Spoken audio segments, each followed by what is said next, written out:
Friends, भगवान दास लोधी महाविद्यालय के ऑनलाइन क्लासेस में आपका स्वागत है।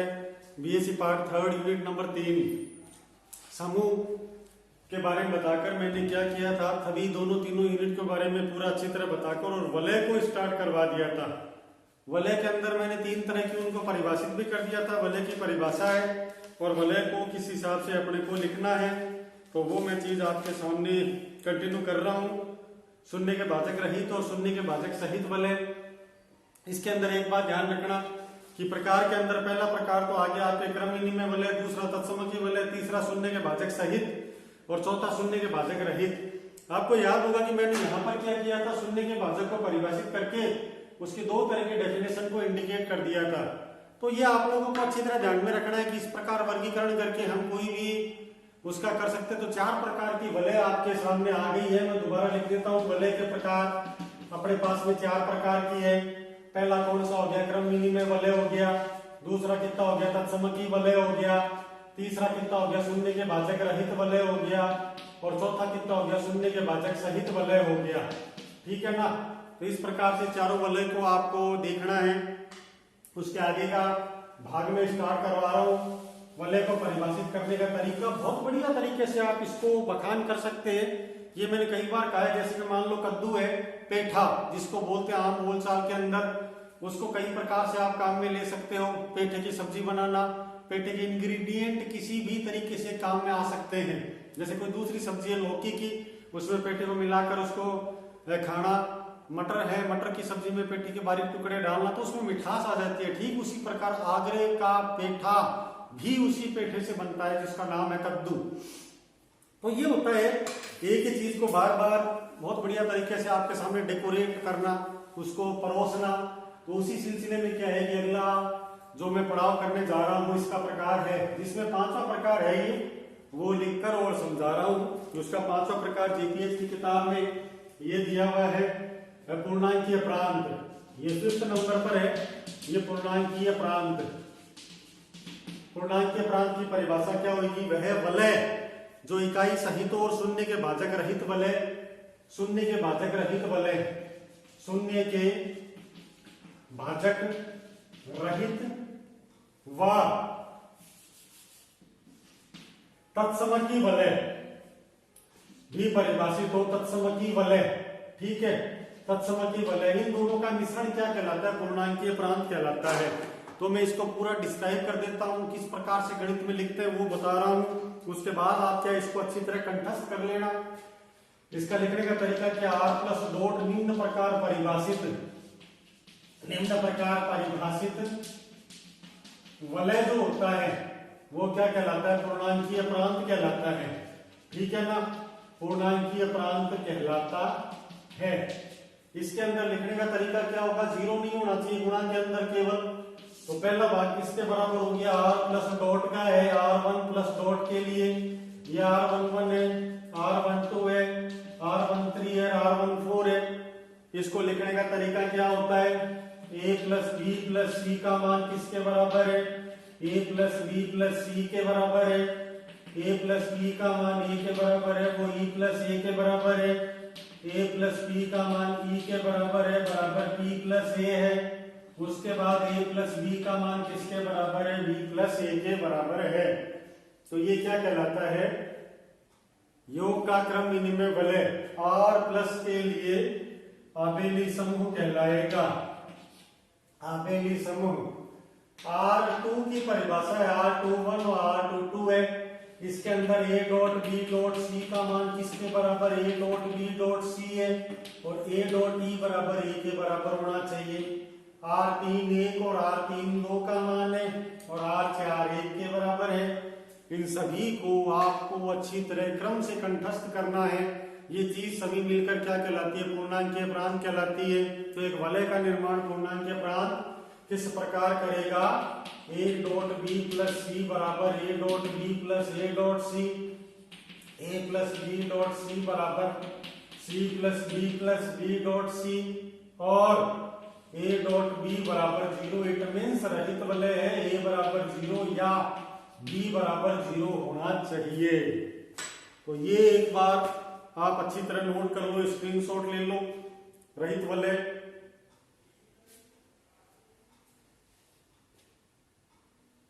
ठीक है ना।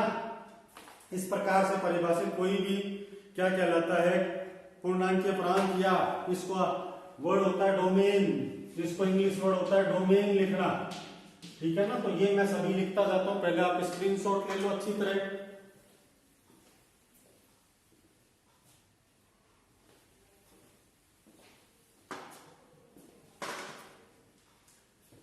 First of all we use R21 और 2 है, ये गुणन संक्रिया के लिए किया जाता है। गुणन संक्रिया की परिभाषित है ये। इसका इंग्लिश वर्ड क्या होता है, डिस्ट्रीब्यूशन लॉ होता है। इसको क्या बोलते हो आप, डिस्ट्रीब्यूशन लॉ बोलते हो। ये क्या बोला जाता है, associativity. This is called identity element which is always one.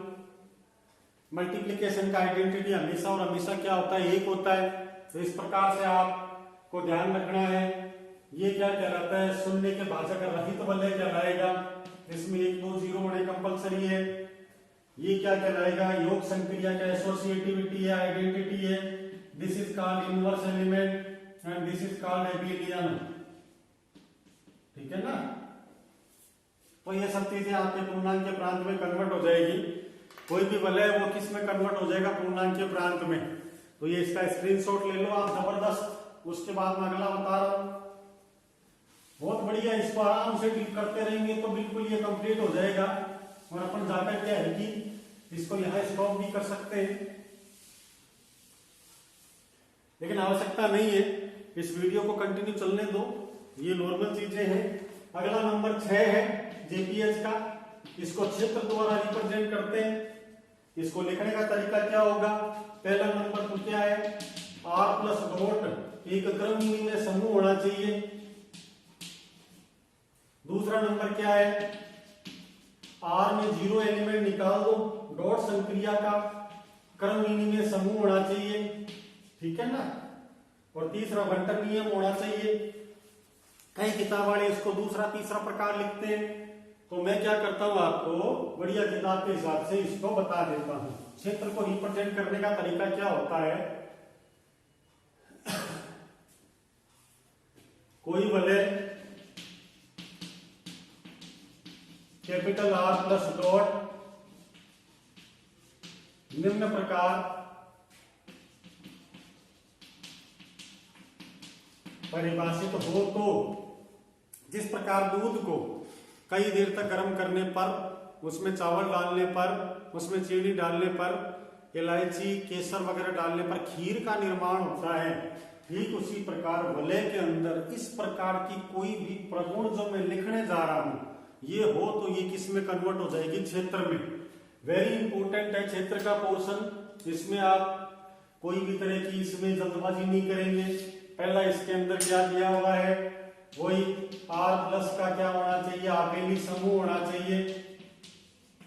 तो इसको परिभाषित करने का तरीका R11, R12, R13, R14 है।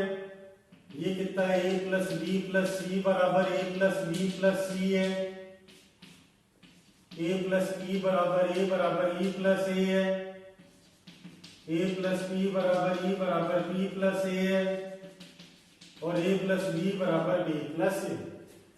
तो ये क्या कहलाता है, आपेली समूह कहलाता है R1। दूसरा वही R डॉट के लिए क्या कर देंगे आप, निम्न प्रकार से परिभाषित है। तो R2 1 और R2 2 लिखा हुआ है। पहली बात तो इसमें क्या हो जाएगा, A dot B dot C बराबर A dot B dot C है। और दूसरा क्या है, A डॉट E बराबर A द्वारा परिभाषित है। और तीसरा क्या दिया हुआ है, नियम R3 जो है वो है बंटनता।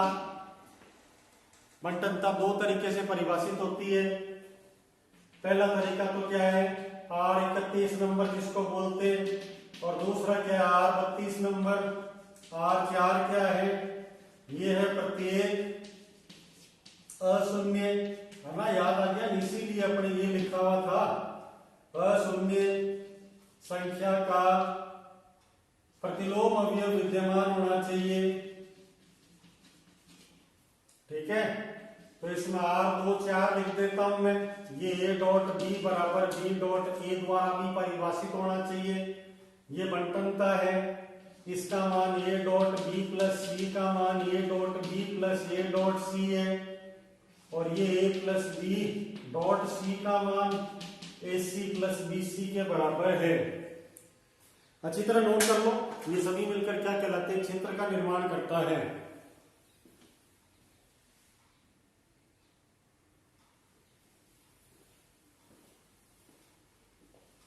फील्ड का निर्माण करता है, क्षेत्र का निर्माण करता है। इसका इंग्लिश वर्ड क्या बोला जाता है? फील्ड बोला जाता है। कोई बोले R प्लस डॉट निम्न प्रकार परिभाषित है, इसका इंग्लिश वर्ड क्या हो जाएगा? एबिलियन हो जाएगा।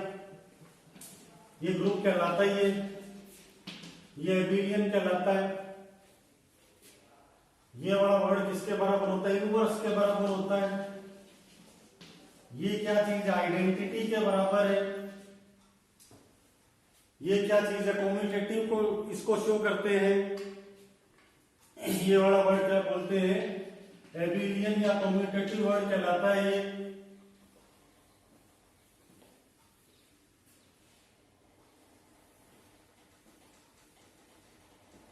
तो ये कुल मिलाकर क्या कहलाएगा? क्षेत्र या फील्ड कहलाता है। बहुत इंपॉर्टेंट डेफिनेशन है ये, इसको आपको कैसे करके याद करना ही है, इसका कोई भी तोड़ नहीं है। Very important, very very important.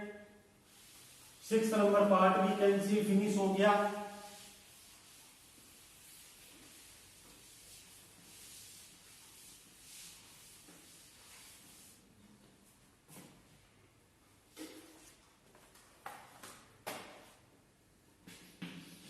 सातवां प्रकार है विभाजन वलय।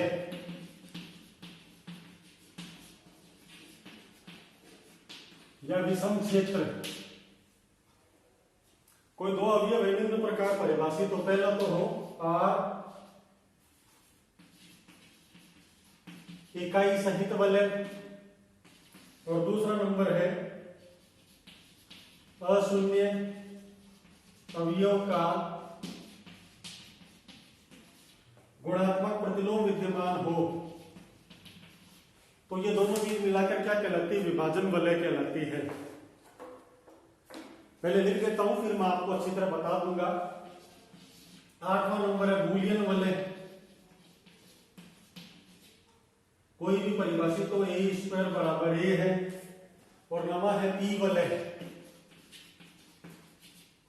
पी वलय को परिभाषित करने का तरीका, एक वलय R P वलय कहलाता है यदि A की पावर P बराबर A हो तथा AP बराबर 0 हो और all A belongs to capital R हो।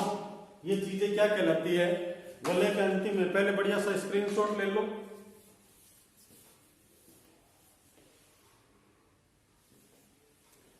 फिर इन सबको क्या मैं डीप अच्छी तरह बता देता हूं, बिल्कुल समझा के, इंग्लिश वर्ड वगैरह सभी। विभाजन वलय या विषम क्षेत्र का मतलब क्या होता है? R इकाई सहित होना चाहिए, तत्समकी वलय होना चाहिए, और अशून्य अवयव का गुणात्मक प्रतिलोम विद्यमान होना चाहिए। देखो स्टूडेंट्स, ये अगर क्षेत्र की बात कर रहा है तो अपने को इसमें एक ही बात ध्यान रखनी है, प्रत्येक अशून्य संख्या का गुणात्मक प्रतिलोम विद्यमान होना चाहिए तो क्षेत्र कहलाएगा। और क्षेत्र के अंदर इकाई सहित अगर वलय है तो ये क्या कहलाता है? विभाजन वलय या विषम क्षेत्र कहलाता है। बूलियन वेरी इंपॉर्टेंट है। 12वीं क्लास के अंदर भी बूलियन वलय का जिक्र होता है, और बड़े लेवल में फर्स्ट ईयर के अंदर दे रखा है जिसमें विविध गणित में दूसरी यूनिटी है, this is called as boolean वलय। बूलियन रिंग कहलाती है जिसका मान क्या होता है? ए स्क्वायर बराबर है, जैसे 4 स्क्वायर बराबर 16 नहीं आकर 4 ही आए, 3 स्क्वायर बराबर 9 नहीं आकर 3 ही आए, तो ये चीज क्या कहलाती है? बूलियन वलय कहलाती है। उसके अगला पार्ट क्या है? पी वलय है। एक वलय कैपिटल R पी वलय कहलाता है यदि A की पावर P बराबर है तथा A की बराबर 0 और all A belongs to R। तो इसको रिप्रेजेंट करने का तरीका मेरे पास बहुत बढ़िया है, जो मैंने कई बार बताया था।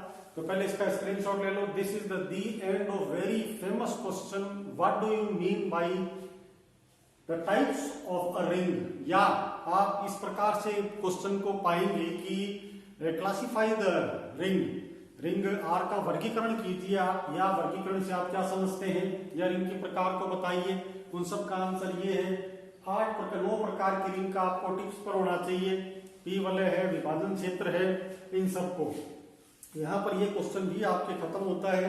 और लास्ट वाला क्वेश्चन केवल लिखा रखता हूं मैं पी वलय, इसको बताने के लिए केवल आपको एक ओटी का क्वेश्चन करके बता देता हूं, उससे आपका आइडिया हो जाएगा कि ये बराबर 0 किस प्रकार होता है। बाकी 8 वलय में ना समझ में आने लायक कोई भी चीज नहीं है। शून्य के भाजक रहित वलय और सहित वलय 2 चीजें आई थी, दोनों के बारे में अच्छी तरह बता दिया। अब ये क्या होता है, इसके लिए यहाँ पर एक कोटि वर्ड का इस्तेमाल कर देते हैं। कोटि वर्ड के लिए क्या आ जाएगा, 1 2 3 और 4, डॉट 5 के लिए, डॉट 4 के लिए अपने ये निकालते हैं वलय का मान, या एक गुणा का तो सभी कर देंगे अपने ये करते हैं। इसके अंदर मान लो कोई भी capital G is equal to represented by 0 1 2 3 और 4 और प्लस 5 के लिए समस्त कोटियों का मान ज्ञात करना है। ठीक है, this is the question we have to solve the understanding the value of P ring. ठीक है, इसको इस प्रकार से समझा जाता है। तो पहला तो इसके अंदर क्या है, इसका सॉल्यूशन निकलने के लिए समूह की कोटि कितनी हो जाएगी, समूह की कोटि से तात्पर्य क्या होता है, अवयव गिन लो, ऑर्डर ऑफ जी बराबर कितना हो गया 5, that is the final answer of order of A group. किसी भी समूह की कोटि को गिनने का तात्पर्य यही होता है। अब निकालना है अपने को अवयव की कोटियां, अवयव की कोटि, उसको निकालने का तरीका 0 की पावर 0 होता है, 0 की पावर 1 करोगे 0 आएगा, तो ये मीनिंग करता हो गया ऑर्डर ऑफ 0 कितना हो गया 1 हो गया। अब 1 की पावर 1 करोगे 1 आएगा, 1 की पावर 2 करोगे 2 आएगा, 1 की पावर 3 करोगे 3 आएगा, 1 की पावर 5 करोगे तो 0 आ गया। तो ये ऑर्डर ऑफ 1 बराबर कितना आएगा 5। 2 की पावर 1 करोगे तो कितना आएगा 2, 2 की पावर 2 करोगे तो कितना आएगा 4, 2 की पावर 3 1 आ गया, 2 की पावर 4 कितना आ गया 3 आ गया, और 2 की पावर 5 कितना आ गया 0, तो ऑर्डर ऑफ 2 बराबर कितना आ गया 5। 3 की पावर 1 करोगे 3 आएगा, 3 की पावर 2 करोगे तो 1 आ जाएगा, 3 की पावर 3 करोगे तो 4 आ जाएगा, 3 की पावर 4 करोगे तो 2 आ जाएगा, 3 की पावर 5 करोगे तो 0 आ गया, ऑर्डर ऑफ 3 कितना हो गया 5।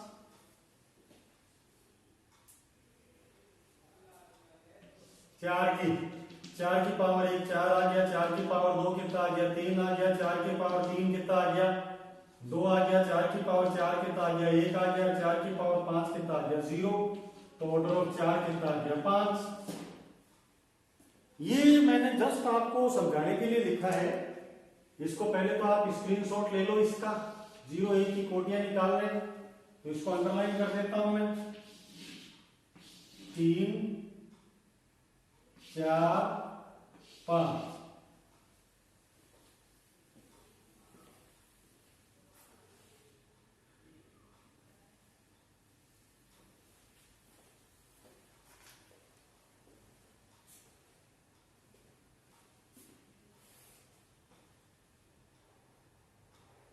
समूह की कोटि का मतलब ऑर्डर ऑफ जी बराबर 5 हो ही गया।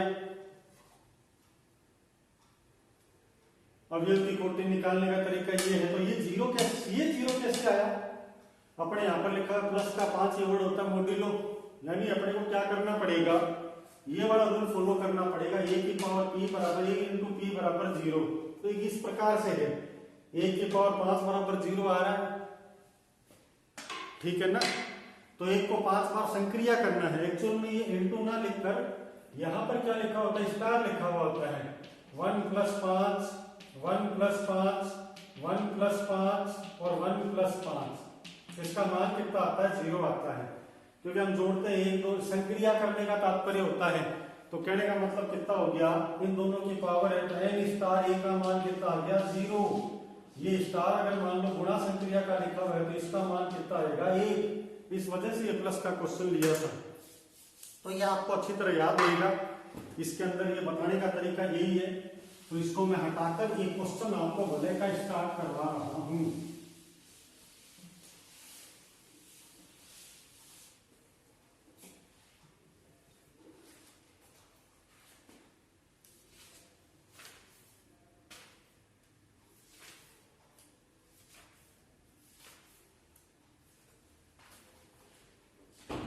क्वेश्चन दिया हुआ सिद्ध कीजिए कि कैपिटल R 0, 1, 2, 3 और 4 है, प्लस 5 और डॉट 5 के लिए क्रम विनिमय वलय को सिद्ध करना है।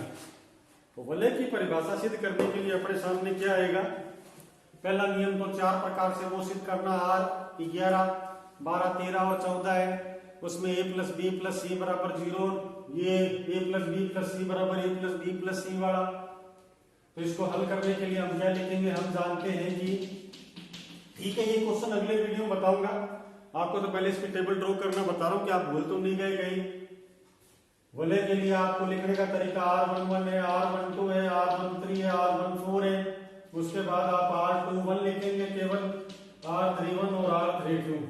ये चीजें आपको अच्छी तरह आनी चाहिए।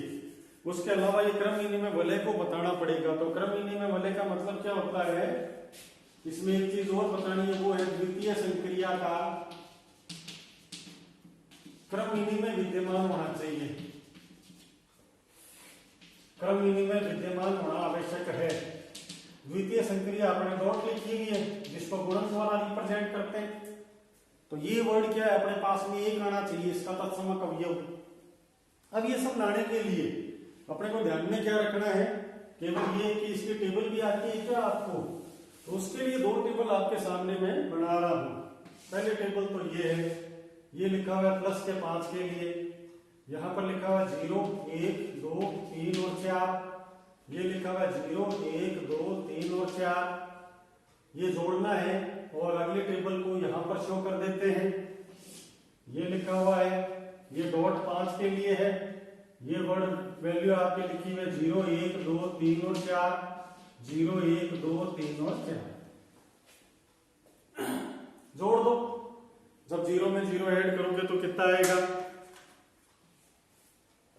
0, 1, 2, 3 और 4। यहां पर ऐड करोगे तो 1, 2, 3 और 4 है। ऐड कर दो तो 2, 3, 4 और 0, 3, 4, 0, 1, 4, 0, 1, 2, 0, 1, 2, 3। जोड़ने का क्या तरीका होगा? अगर मान लो आपको 4 को 4 में जोड़ना है तो 4 और 4 हो गए 8, 8 में लगेगा 5 का भाग। एक्चुअल में इस प्रकार से आता है 5 एकम 5, तो शेषफल कितना रहेगा? 3। ठीक उसी प्रकार जब यहां गुणा करोगे तो ये एलिमेंट कितने आ जाएंगे? 0 आ जाएंगे। तो दिखती सी बात है, समूह को तो रिप्रेजेंट करता नहीं है। 1 को 1 से गुणा करोगे 1, 2, 3, 1, 2,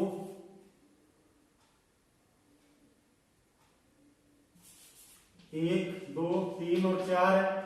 2 एकम 2, 2 दूनी 4, 2 तिया 6 और 2 चौका 3 एकम 3, 3 दूना 6, 3 तिया 9 और 3 चौक 12, 4 एकम 4, 4 दूनी 8, 4 3 12 और 4 चौक 16। अब ये हमेशा अलग अलग ही मिलेंगे, हॉरिजॉन्टली ले लो चाहे वर्टिकल ले लो। टेबल का निर्माण करने के बाद आगे क्वेश्चन को अपन स्टार्ट करेंगे। यहां पर क्या दिया हुआ है? 0, 1, 2, 3, 4 अंक है। इसको जोड़ने के लिए 3 को 4 से गुणा किया तो 4 3 12 आएगा। 12 में 5 का भाग दे देना और शेष पर लिखा जाना है। तो यहां पर लिखने का तरीका क्या होगा? 12 में भाग लगा दो 5 का और शेष पर लिखा जाएगा। तो ये 12 लिख दिया, यहाँ पर 5 लिख दिया, तो 5 गुणा 10, 2 शेष पर रह गया। तो ये मैंने कहा था कि अगर मान लो यहाँ पर 12 आ रहा है, 3 को 4 से गुणा करो तो 2 उसका शेषफल रहेगा। ये वर्ड कोई भी शून्य के भाजक रहित में भी काम आता है। दिखती सी बात है, इसमें आंसर 0, इसमें भी आंसर 0 आ रहा है, लेकिन ये संक्रिया प्लस की है तो इसको ना देखकर केवल इसको देखा जाता है। यहाँ पर मान लो 0 और 4 से गुणा करते हैं तो एक अंक 0 है, तो ये क्या कहलाएगा? रहित। और अगर मान लो कोई भी दोनों नॉन जीरो एलिमेंट हो, जैसे कि ये 2 और 3 को संक्रिया किया, तो ये कहलाता है सहित। तो क्वेश्चन नेक्स्ट वीडियो से स्टार्ट करेंगे। 2 क्वेश्चन पूरे हो गए, पहले तो उसका वर्गीकरण और दूसरा उसका परिभाषित करना। इन दोनों को अच्छी तरह याद कर लेना। यूनिट नंबर 3 को बड़े लेवल पर स्टार्ट कर दिया है। Thank you.